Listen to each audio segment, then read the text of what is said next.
কষ্ট, এক একটা শুক্রবার, এক একটা শনিবার কতটা কষ্টের, এবং পরীক্ষা দেওয়ার পরে পরীক্ষা মনের মতো হলে যেমন আনন্দ লাগে, মনের মতো না হলে কষ্ট লাগে। এখন যেটা দাঁড়াইছে যে মনের মতো হলেও আপনার কষ্ট লাগবে, কারণ আপনি জানেন আপনি অনেক ভালো পরীক্ষা দিয়েও আপনি আসলে টিকতে পারবেন না, কারণ আপনার চেয়ে কম মেধা সম্পন্ন হয়েও শুধুমাত্র টাকার কারণে, দুর্নীতির কারণে কোশ্চেন পেয়ে কিংবা রেজাল্ট শিট এদিক সেদিক করে তারা চাকরি পেয়ে যায়। আসসালামু আলাইকুম। চাকরি প্রত্যাশী ভাই বোন যারা আছেন তাদের জন্য আরও একটি দুঃসংবাদ। সেই দুঃসংবাদটি শুনলে আপনি আটকে উঠতে পারেন, যেমনটা আমি উঠেছি।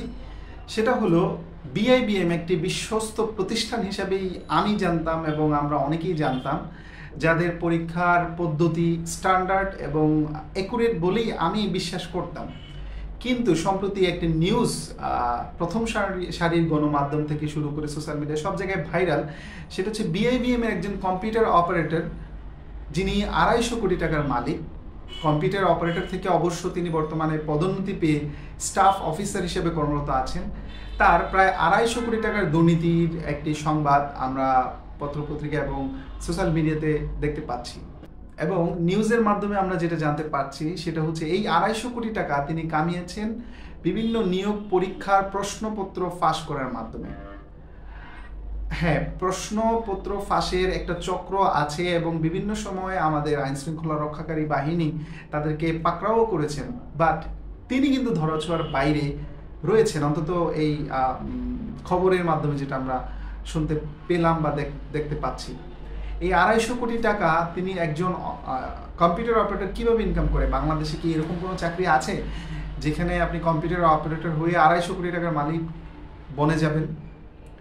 বাংলাদেশের যেটি প্রথম শ্রেণীর জব অর্থাৎ নবম গ্রেড, সেখানে আপনি সাকুল্যে মাসিক বেতন পাবেন শুরুর দিককায় প্রায় অনলি 32,500 টাকার কাছাকাছি।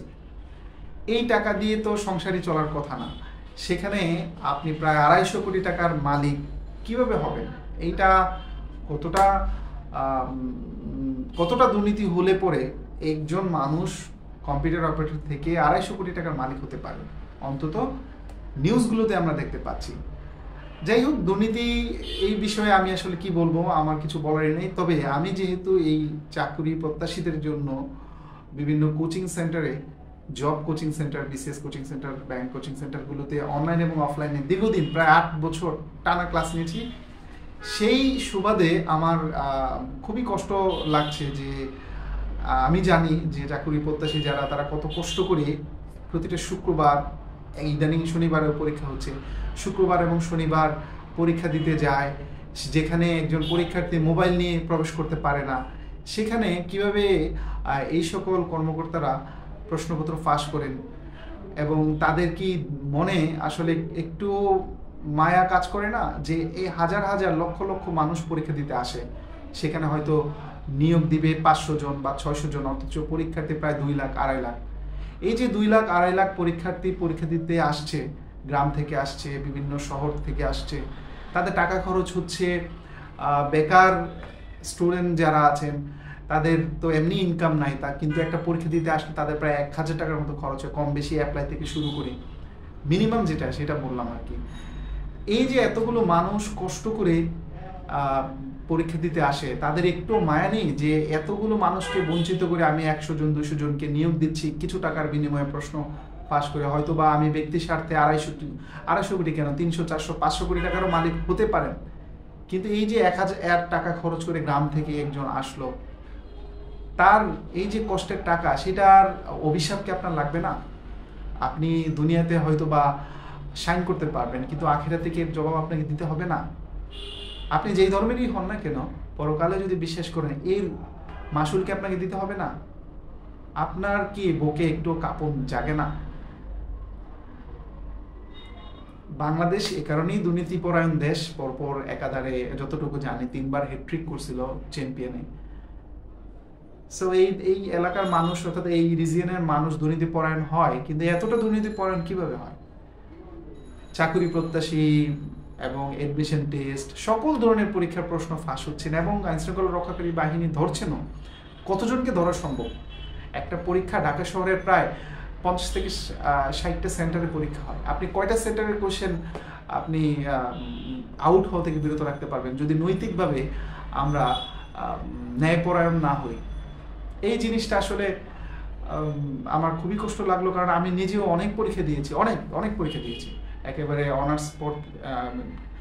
অনার্স শেষ হওয়ার পর থেকে চাকরি পাওয়ার আগ পর্যন্ত অনেক পরীক্ষা দিয়েছি।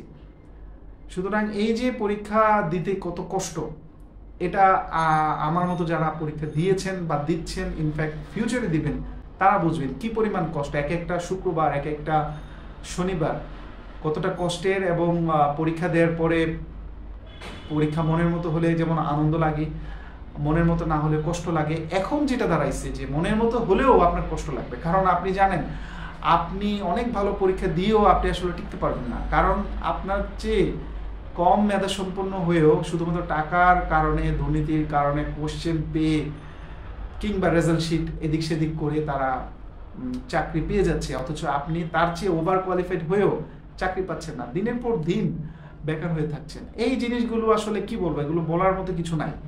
এদের উপর আল্লাহ গজব নাজিল করুক, এছাড়া আর কিছুই বলার নাই। আপনারা যারা চাকরি প্রত্যাশী, এখন আপনারাও চাকরি পাবেন, চাকরি পেয়েও অনুরোধ থাকবে আপনারা কখনো এরকম দুর্নীতি অন্তত করবেন না।